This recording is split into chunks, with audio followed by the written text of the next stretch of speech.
В 1917 году была предпринята попытка создания нашего первого национального государства, Крымской Народной Республики.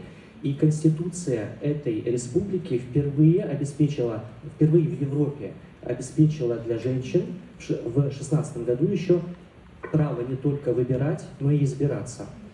К сожалению, эта республика была уничтожена, но наши идеи, наши планы, они живы по сегодняшний день, и мы в союзе с украинским государством планируем также завершать процесс нашего самоопределения. И, возможно, эти навыки, наш опыт, он будет также полезен, также интересен для наших братских народов, народов Кавказа, Поволжья, Урала, Сибири, Севера. И мне кажется, очень важно использовать именно эту формулировку «не народы России», потому что нет такого региона Россия, есть регионы Кавказ, Поволжье, Сибирь. И, безусловно, возможно, это долго называть, долго каждый раз употреблять именно эту формулировку, но эта формулировка говорит о нашей субъектности, которую нам важно отстаивать, которую нам важно сохранить.